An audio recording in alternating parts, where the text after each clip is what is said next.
Hello bachcho, let's see this question. This question says explain the iodometric titration with help of sodium thiosulfate and the formula of sodium thiosulfate Na2S2O3 solution. Key concept for this question is iodometric titration, which is a redox titration. Key concept for this question is iodometric titration और iodometric titration एक redox titration है और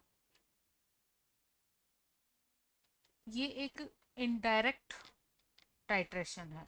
indirect titration. Indirect titration का meaning है कि किसी unknown concentration के oxidising solution की कंसंट्रेशन को आयोडीन के थ्रू डिटरमाइन किया जाता है। So aim of this titration is to determine the concentration of oxidizing solution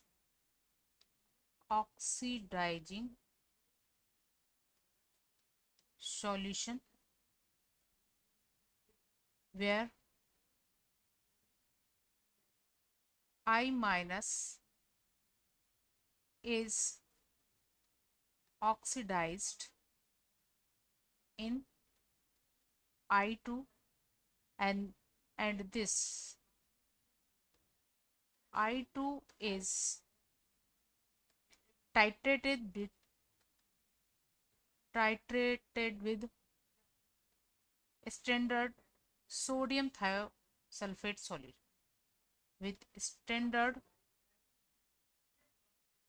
sodium thiosulfate solution की हेल्प से इस आयोडीन को की क्वांटिटी को मेजर किया जाता है और उसके बेसिस पर ऑक्सीडाइजिंग सॉल्यूशन की कंसंट्रेशन को डिटरमाइन कर लिया जाता है। यहाँ पर use apparatus 3 main apparatus titration में यूज होते हैं। ये है फर्स्ट है ब्यूरेट। ये ब्यूरेट है जिसे स्ट्रैंड में कस दिया जाता है और इसके अंदर सोडियम थायोसल्फेट का सॉल्यूशन फिल किया जाता है। नेक्स्ट है टाइट्रेशन फ्लास्क। ये टाइट्रेशन फ्लास्क है। This is burette titration flask और ये है पिपेट।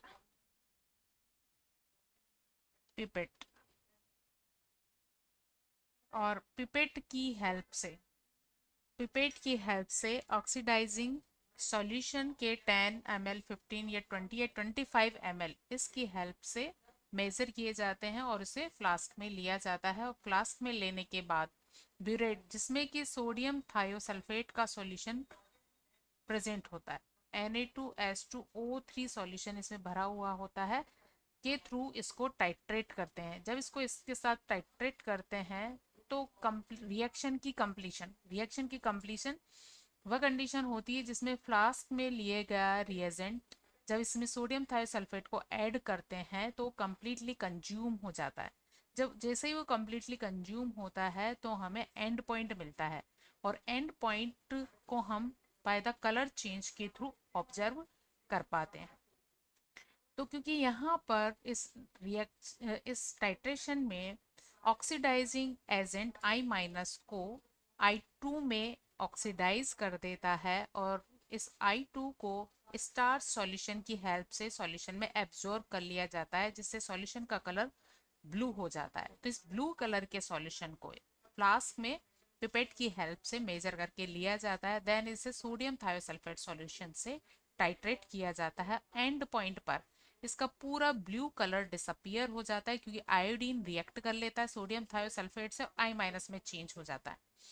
वो I माइनस में चेंज हो जाता है इसलिए उसका ब्लू से लाइट येलो कलर हो जाता है।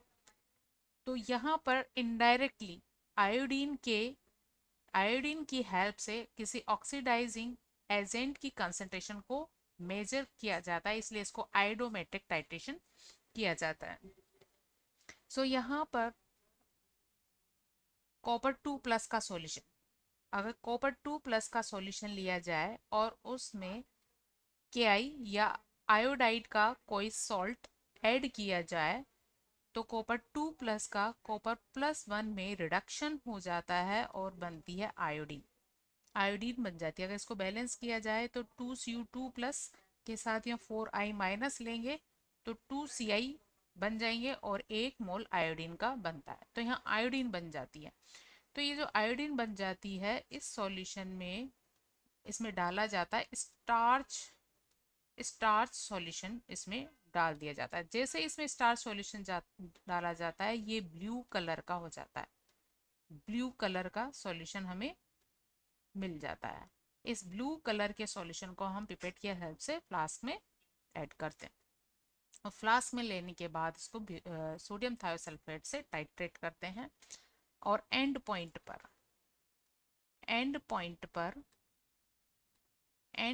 पर ये blue colour changes into yellow colour में ये चेंज हो जाता है। और एंड पॉइंट पर यहाँ पर जितना भी आयोडीन होता है वो पूरा का पूरा I- में चेंज हो जाता है। I2 यहाँ से 2 इलेक्ट्रॉन एक्सेप्ट करेगा, बन जाएगा 2I- और ये होता है सोडियम थायोसल्फेट के प्रेजेंस की वजह से। तो यहाँ सोडियम थायोसल्फेट इस तरह से रिएक्शन करता है, इसमें S2O3 2- चेंज हो जाता है S4O6 2- में और यहाँ 2 इलेक्ट्रॉन निकल जाते हैं। तो यहाँ इसका ऑक्सीडेशन हो जाता है, इसलिए ये थायोसल्फेट सॉल्यूशन एक रिडक्टेंट की तरह बिहेव करता है। यहाँ पर ये क्या है, एक रिड्यूसिंग एजेंट की तरह बिहेव करता है। सोडियम थायोसल्फेट, यहाँ इलेक्ट्रॉन रिलीज होते हैं, ये रिलीज इलेक्ट्रॉन I2 को I- में रिड्यूस कर देते हैं। तो I2 यहाँ एक ऑक्सीडाइजिंग एजेंट की तरह बिहेव करता है, किसके लिए, थायोसल्फेट सॉल्यूशन के लिए।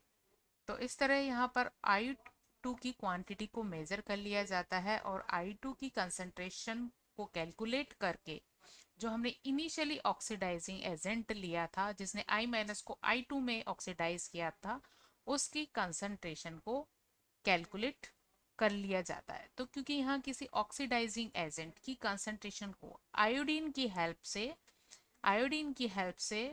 डिटरमाइन किया जाता है, इसलिए इसको आयोडोमेट्रिक टाइट्रेशन कहते हैं। और ये एक इनडायरेक्ट टाइट्रेशन है। ये क्या है, एक इनडायरेक्ट टाइट्रेशन है, क्योंकि यहाँ ऑक्सीडाइजिंग एजेंट को किसी रिड्यूसिंग एजेंट से डायरेक्टली रिएक्शन करके उसकी कंसंट्रेशन को मेजर ना करके आयोडीन की हेल्प से उसकी कंसंट्रेशन को मेजर किया जाता है, तो इनडायरेक्ट टाइट्रेशन कहलाती है। This iodometry is a indirect titration.